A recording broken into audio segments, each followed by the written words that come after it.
اب اگر آپ اس جنگ میں پیغمبروں کو نکال دیتے ہیں لڑائی کے میدان سے, تو یہ پورا میدان پھر کس کے ہاتھ میں ہوگا؟ شیطان کے ہاتھ. بہت مشکل ہے سمجھانا, بہت مشکل ہے سمجھانا. یہ پورا میدان پھر کس کے ہاتھ میں ہوگا؟ شیطان کے ہاتھ میں.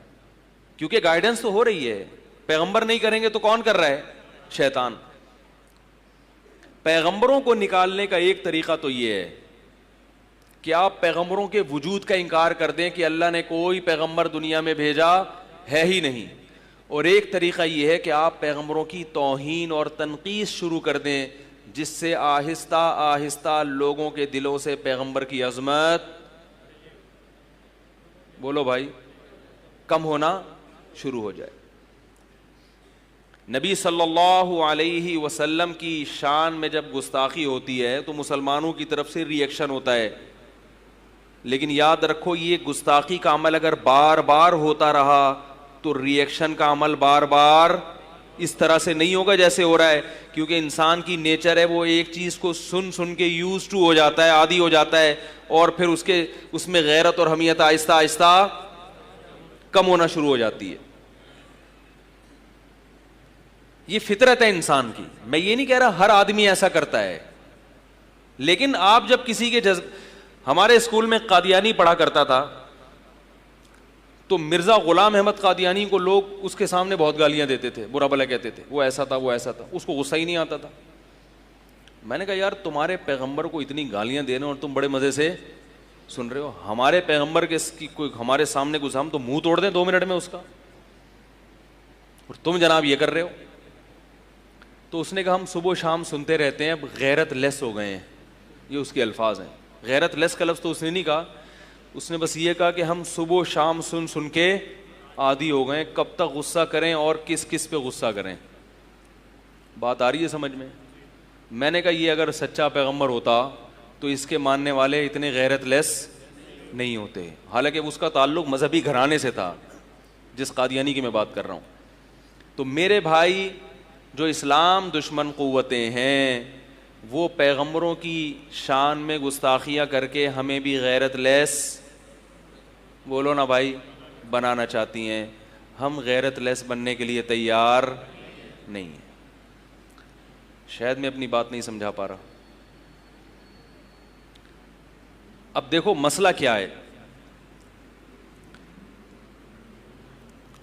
لوگ یہ اشکال کر رہے ہیں کہ جب سپریم کورٹ نے ایک فیصلہ سنا دیا تو کسی نے گستاخی کی ہے یا نہیں کی, یہ فیصلہ کرنا عوام کا کام ہے یا عدالت کا کام ہے؟ بولو بھائی, عدالت کا کام ہے نا. تو جب ایک عدالت نے فیصلہ سنا دیا تو لوگوں کو اس پہ تکلیف کیوں ہو رہی ہے؟ تو یہ اتنا ہلکا معاملہ نہیں ہے. مسئلہ یہ ہے کہ سن 2009 میں یہ کیس دائر کیا گیا ہے عدالت میں. 2010 میں جو ٹرائل کورٹ تھی اس نے سزائے موت کا فیصلہ سنایا. ظاہر ہے گواہوں کی سماعت کے بعد اس جج کا کوئی ذاتی مفاد تو نہیں تھا نا سزائے موت کا فیصلہ سنانے میں. کیا خیال ہے بھائی؟ پورے قوائف اس نے مکمل کیے, مدعی کا بیان سنا, گواہ طلب کیے, اور خود مجرم نے اقرار بھی کیا.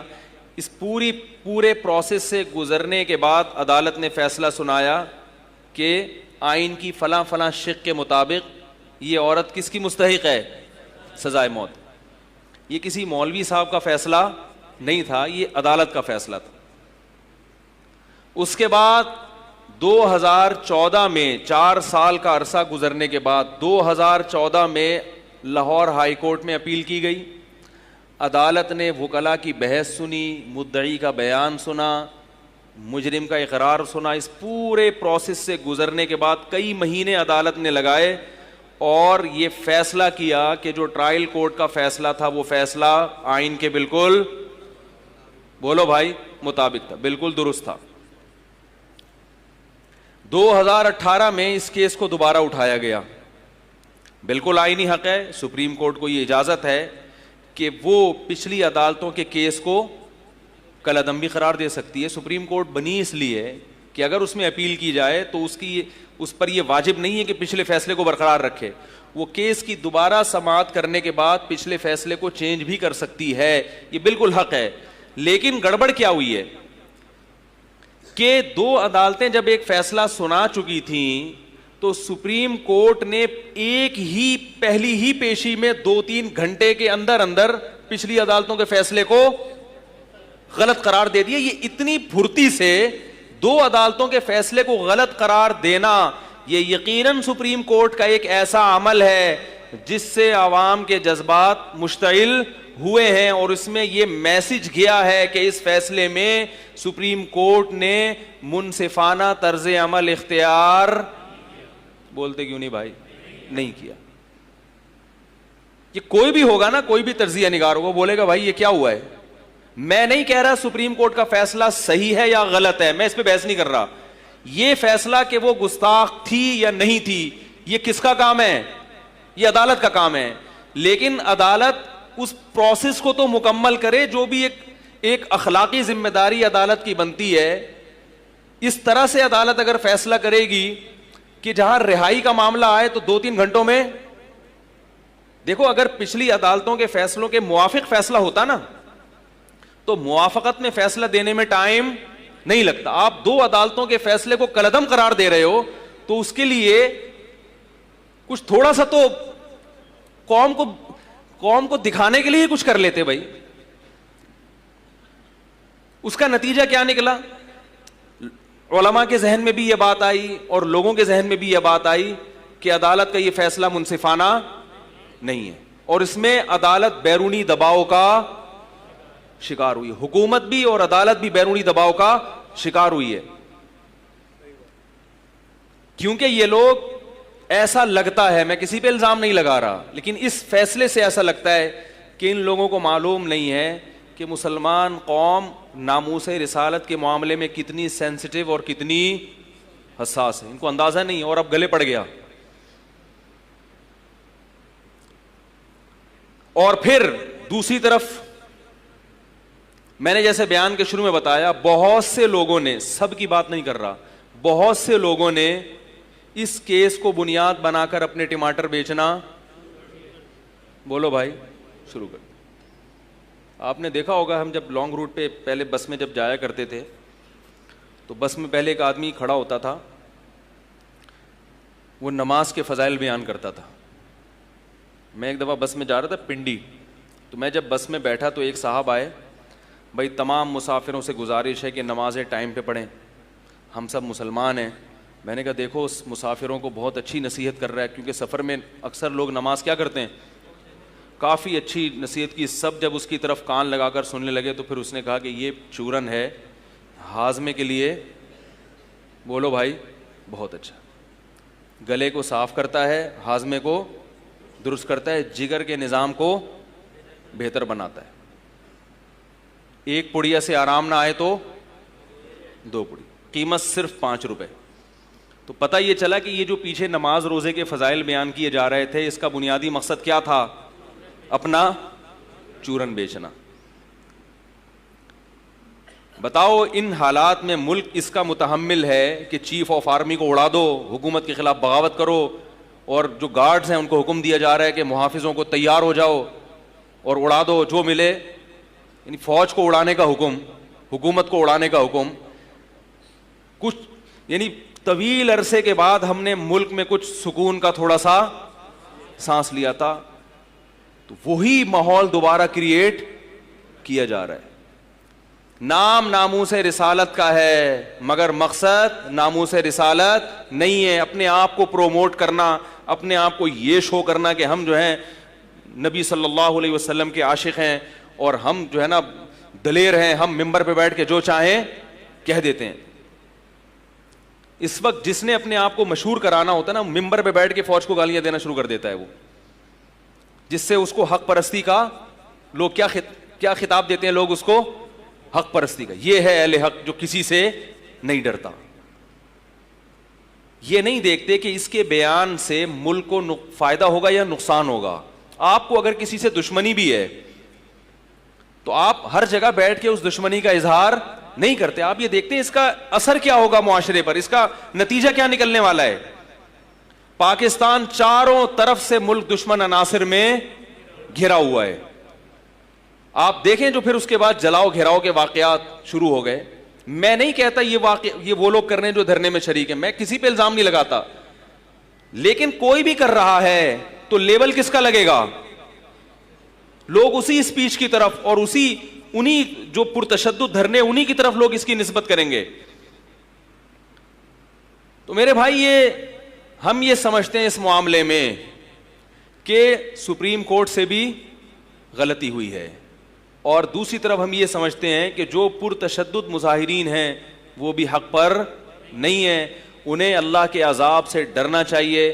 رسول اللہ صلی اللہ علیہ وسلم کی ناموس ایسی چیز نہیں ہے آپ کی عزت کہ آپ اس کو اپنی دکانیں چمکانے کے لیے اور اپنے سیاسی مفاد کے لیے اس کو استعمال کرنا شروع کریں. اس میں بہت ہی سنجیدگی کے ساتھ آپ کو غور کرنا پڑے گا, بہت ہی سنجیدگی کے ساتھ آپ کو اس میں اپنے جو بھی آپ کی اسٹیٹمنٹ ہے, جو بھی آپ کا بیان ہے, بہت نپے تلے الفاظ کے ساتھ, بہت سنجیدگی کے ساتھ آپ کو وہ پیش کرنا پڑے گا, ورنہ نام ناموس رسالت کا ہوگا اور مقصد تخریب کاری اور اپنے سیاسی مفادات. تو جامعۃ الرشید کے جو علماء ہیں ان کی طرف سے ایک میسج رات کو دیا گیا, وہی میسج انشاءاللہ میں آپ تک پہنچاتا ہوں, اور وہ میسج میں جس ادارے سے منسلک ہوں وہ جامعۃ الرشید کا ہے, اور میں سمجھتا ہوں وہ اعتدال پر مبنی رائے ہے. اس میں کسی کی سائڈ نہیں لی گئی, کسی کو برا بھلا نہیں کہا گیا. ہم یہ سمجھتے ہیں کہ ابھی معاملہ اس اسٹیج سے نکل گیا ہے, کون صحیح تھا کون غلط تھا ابھی اس پر بحث کرنا غلط ہے. ابھی تو یہ ہے کہ ملک جس خلفشار کا شکار ہے اس کو کیسے ختم کیا جائے. تو ہم یہ سمجھتے ہیں اس کا ایک ہی طریقہ ہے. پہلی بات تو یہ کہ اس غلطی کی بنیاد کہاں سے پڑی ہے؟ سپریم کورٹ کے جلد بازی والے فیصلے سے. حکومت کو کورٹ کو اندازہ ہونا چاہیے تھا کہ یہ اتنا سینسٹیو مسئلہ ہے, اس کو آپ اس طریقے سے حل کرنے کی کوشش نہ کریں. تو اس میں علماء نے دو رائے دی ہیں. ایک بات تو یہ کہ حکومت کو اس میں عدالت کی طرف سے وکالت کرنے کے بجائے مدعی کا کردار ادا کرنا چاہیے. 295C کے مطابق ناموس رسالت کے کیس میں مدعی حکومت ہوتی ہے, عوام یعنی عوام کی طرف سے نمائندہ بن کے حکومت مدعی بنے گی, عوام براہ راست مدعی نہیں ہے اس میں. تو ہمارے جو وزیر اعظم کا بیان آیا ہے اس بیان سے لگ رہا ہے, میں کسی پر الزام نہیں لگا رہا, کہ وہ عدالت کی طرف سے کیا کر رہے ہیں؟ وکالت کر رہے ہیں, وہ قوم کی طرف سے مدعی نہیں بن رہے. تو یہ ان کی ذمہ داری ہے وزیر اعظم کی کہ وہ عدالت سے نظر ثانی کے لیے اپیل کریں, اور عدالت سے کہیں کہ آپ نے جو 2 عدالتوں کے خلاف فیصلہ دیا اور چند گھنٹوں کے اندر 2 عدالتوں کے فیصلے کو کالعدم قرار دے دیا, اس سے قوم میں تشویش کی لہر دوڑ رہی ہے. میں قوم کا سلیکٹڈ نمائندہ ہوں, مجھے اپنی قوم کو بھی جواب دینا ہے, لہذا میں دوبارہ اپیل کر رہا ہوں, درخواست دائر کر رہا ہوں کہ اس کیس پر نظر ثانی کی جائے. بات آ رہی ہے سمجھ میں؟ نہیں آ رہی میرا خیال ہے, الحمدللہ. دوسری بات یہ, نظر ثانی میں ہوگا کیا؟ نظر ثانی میں یہ نہیں کہ پھر انہوں نے بلا کے چلو بھائی, ایسا نہیں ہو, ٹھیک ہے. نظر ثانی میں ہوگا کیا؟ پہلی بات یہ کہ تو استغاثہ کا پورا ایک پینل ہونا چاہیے, 2-3 وکیلوں کا کام نہیں ہے, کیونکہ یہ یعنی پاکستان میں اس سے زیادہ حساس نوعیت کا کوئی کیس ہو نہیں سکتا. ملک اسلام کے نام پہ بنا ہے, اس کی جڑیں ہل رہی ہیں. تو استغاثہ کا پورا ایک پینل ہونا چاہیے, اور وہ وکلا بھی سینئر ہونے چاہیے. بات آ رہی ہے سمجھ میں؟ سینئر وکلا کا ایک بڑا پینل ہونا چاہیے. دوسرا, یہ ٹرائل بھی کیسا ہونا چاہیے؟ اوپن, پبلک کے سامنے ایک ایک بات آ رہی ہو عدالت کی کارروائی کے دعویٰ کیا ہے, اس پر شواہد کون کون سے ہیں, ملزمہ کا اقرار عدالت میں ہوا ہے یا بھری محفل میں, جو بھی ہے وہ قوم کے سامنے بولو بھائی کھلے عام ہونا چاہیے. اس پہ کہنے کے لیے اور بھی بہت کچھ ہے, لیکن یہ بیس ہے. تو ہم یہ سمجھتے ہیں کہ حکومت کی ذمہ داری ہے کہ وہ نظر ثانی کی اپیل کرے, اور پھر کھلے عام یہ قوم کے سامنے آنا چاہیے اور قوم کو اطمینان ہونا چاہیے کہ یہ واقعی یہ جو عدالت کا فیصلہ ہے یہ منصفانہ فیصلہ ہے, اس میں کسی بیرونی دباؤ کا شکار ہو کر عدالت نے فیصلہ نہیں کیا. ہمیں اس سے غرض نہیں کہ وہ فیصلہ آتا کیا ہے, ہم یہ کہہ رہے ہیں فیصلے کا طریقہ کار کیا ہونا چاہیے. بولو بھائی, ہم پہ لوگ الزام لگا رہے ہیں کہ آپ نے کیسے کہہ دیا کہ وہ گستاخ تھی, آپ کے پاس کیا شواہد ہیں. میں اس بحث میں پڑھتا ہی نہیں ہوں, میں کہہ رہا ہوں عدالت کی ذمہ داری ہے, وہ فیصلہ کرے گی کہ گستاخ تھی یا نہیں تھی. لیکن عدالت اس پروسیس سے گزرے جو ایک اخلاقی عدالت کا فریضہ بنتا ہے. اس طرح سے نہ کرے کہ قوم کو یہ محسوس ہونا شروع ہو کہ عدالت کو گنتیاں سکھائی گئی ہیں. بات آ رہی ہے سمجھ میں؟ حکومت پہ دباؤ ڈال کے یہ فیصلہ کرو, کیونکہ اگر ہم اس وقت بیرونی دباؤ کا شکار ہو گئے تو یاد رکھو جو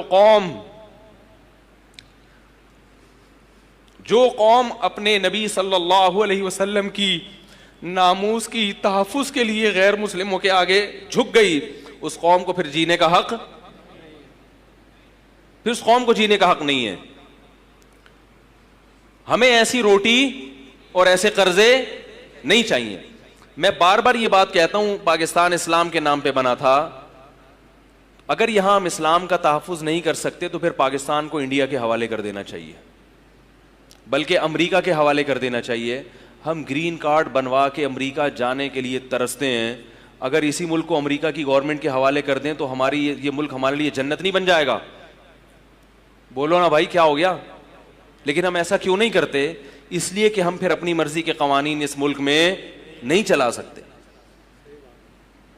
تو سب سے پہلے اسلام ہے, روٹی قرضہ اس کے بعد ہے. تو یہ گورنمنٹ کی ذمہ داری ہے کہ وہ اوپن ٹرائل بیسس کی بنیاد پر اس فیصلے کو بالکل اوپن رکھے, عدالت کی جو بھی کاروائی ہوگی. اور اگر گورنمنٹ یہ کرنے میں کامیاب ہو جاتی ہے تو پھر میں سمجھتا ہوں کہ جو سمجھدار لوگ ہیں, جن کو ٹماٹر بیچنے, وہ تو باز نہیں آئیں گے, وہ تو ٹماٹر بیچتے رہیں گے. جو سمجھدار لوگ ہیں, سنجیدہ علماء ہیں, وہ انشاءاللہ مطمئن ہو جائیں گے. دوسری, عوام کی کیا ذمہ داری ہے؟ عوام کی ذمہ داری ہے کہ وہ حکومت کو اس پہ فوکس کرے جو ہم آپ کے سامنے, جو ہم ٹاسک یعنی جو بتایا جا رہا ہے آپ کو, کیونکہ یہ ایک معقول بات ہے اور یہ آئین کے, یہ قانون کے تحت بات ہے. جس قسم کی بعض لوگ جذباتی تقریریں کر کے یہ مار دو, فلانے کو مار دو, آرمی چیف کو مار دو, ادھر حکومت کو یہ کر دو, ان باتوں سے ہونے والا کچھ بھی نہیں. کیونکہ کسی کو بھی قانون ہاتھ میں لینے کی اجازت نہیں ہے, اور اس سے ملک دشمن قوتیں فائدہ اٹھائیں گی.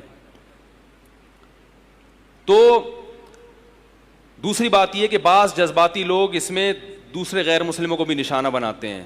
آگ لگا دی عیسائیوں کی بستی کو, پہلے ویسے واقعات ہوئے ہیں, فلانے کی بستی جلا دی. رسول اللہ صلی اللہ علیہ وسلم نے ارشاد فرمایا, صحیح ہے, بخاری کی حدیث ہے, من قتل معاہدا لم یجد رائحۃ الجنہ, جس نے کسی ذمی کو قتل کیا, ذمی اسلامی ملک میں رہنے والا غیر مسلم, آپ صلی اللہ علیہ وسلم نے فرمایا وہ جنت کی خوشبو بھی نہیں پائے گا.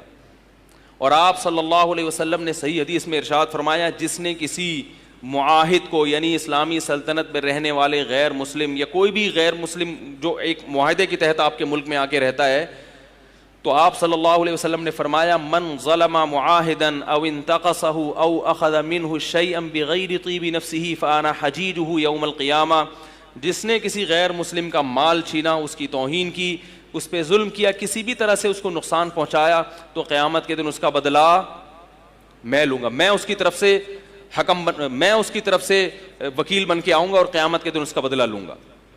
تو اس وقت جذبات میں ہرگز کوئی ایسا کام نہ کیا جائے جس سے آپ کو ملک کو نقصان ہو یا آپ کی املاک کو نقصان ہو. آج میں ایک میسج پڑھ رہا تھا, غریبوں کے رکشوں کو آگ مت لگاؤ. اس کا مطلب مالداروں کے رکشوں کو لگا دو یا بڑی بڑی گاڑیوں کو لگا دو. مالداروں کے پاس رکشے نہیں ہوتے ہیں 20 رکشے چلا رہے ہوتے ہیں, وہ اس پہ دیے ہوئے ہوتے ہیں انہوں نے, وہ تو بیچارہ اندر جو بیٹھا ہوا ہوتا ہے صرف وہی غریب ہوتا ہے. تو بات یہ نہیں ہے کہ آپ کے اس قسم کے میسج کافی نہیں ہے. بات یہ کہ آپ کی جو اسپیچز ہیں وہ قوم کو رخ کیا دے رہی ہیں, وہ لوگوں میں کیا پیدا کر رہی ہیں, اشتعال پیدا کر رہی ہیں, اور ایسا اشتعال جس کا رخ کیا ہے, غلط ہے, اس سے حاصل ہونے والا کچھ بھی نہیں ہے. تو اس لیے عوام کو پرامن احتجاج کرنا چاہیے, اور یہ عوام کا آئینی اور جمہوری حق ہے. اور احتجاج میں کس چیز کو فوکس کرنا چاہیے کہ بھئی یہ نظر ثانی کی اپیل ہو, اور عدالت جو بھی فیصلہ کرے وہ اوپن ٹرائل بیسس پر ہونا چاہیے, اس میں وکلاء سینئر ہونے چاہیے اور ان کا ایک بڑا پینل ہونا چاہیے. پھر یہ پوری کارروائی جب قوم کے سامنے آئے گی, جو بھی فیصلہ ہوگا قوم مطمئن ہوگی کہ اس فیصلے میں حکومت بیرونی دباؤ کا شکار نہیں ہے. ورنہ یہ خلفشار اللہ نہ کرے, یہ جس طرح سے پھیل رہا ہے اس سے ملک کو بھی نقصان ہو سکتا ہے. تو اس میں غلطی حکومت کی بھی ہے, کیونکہ حکومت ان حالات کا بولو بھائی سبب بنی ہے, اور غلطی ان مظاہرین کی بھی ہے جو تشدد والا راستہ اختیار کر رہے ہیں. یہی اعتدال کی بات ہے. ہم تشدد کے خلاف ہیں, لیکن تشدد کی مخالفت میں سپریم کورٹ کے فیصلے کو درست قرار دینا شروع کر دیں, اس کے بھی ہم قائل نہیں ہیں. اور ہم سپریم کورٹ کے اس جلد بازی والے فیصلے کے خلاف کا مطلب یہ نہیں کہ فیصلہ غلط ہے صحیح ہے, اس پر تو ہم کمنٹس نہیں کر رہے. فیصلے کا طریقہ کار کیا ہے, غلط ہے, تو ہم اس طریقہ کار کے بھی خلاف ہیں. اور جو پرامن مظاہرے کر رہے ہیں ان کی حمایت میں, یا جو پرتشدد مظاہرے کر رہے ہیں ان کی مخالفت میں, ہم سپریم کورٹ کے اس طرز عمل کو بھی صحیح قرار نہیں دیتے. تو اللہ تعالیٰ سے دعا ہے کہ اللہ تعالیٰ ہمارے ایمان کی حفاظت کرے, ہمارے ملک کی حفاظت کرے, رسول اللہ صلی اللہ علیہ وسلم کی ناموس کی اللہ تعالیٰ حفاظت کرے. اور ابھی حکومت نے کچھ عرصہ پہلے جو گستاخانہ خاکے شائع ہوئے تھے اس کے خلاف آواز اٹھائی تھی, جس کی وجہ سے حکومت کی مقبولیت بڑھ گئی تھی. لیکن ہمیں افسوس ہے کہ وہ مقبولیت بہت تیزی سے ڈاؤن ہو رہی. تو حکومت کے سیاسی مفاد بھی اسی میں ہے کہ وہ عوام کو مطمئن کرنے کی کوشش, اپنی ذمہ داری پوری کرے, کیونکہ اس سے ملک کو نقصان ہے. فاصلے جب بڑھیں گے تو نقصان کس کو ہوگا, ملک کو ہوگا. اللہ تعالیٰ سے دعا ہے اللہ تعالیٰ ہمیں, ہاں احتجاج تو کرنا چاہیے بھائی, پرامن احتجاج سے کوئی بھی نہیں روکتا, تو احتجاج کرنا چاہیے, مگر ایسے احتجاج کافی کہہ دیا میرے خیال.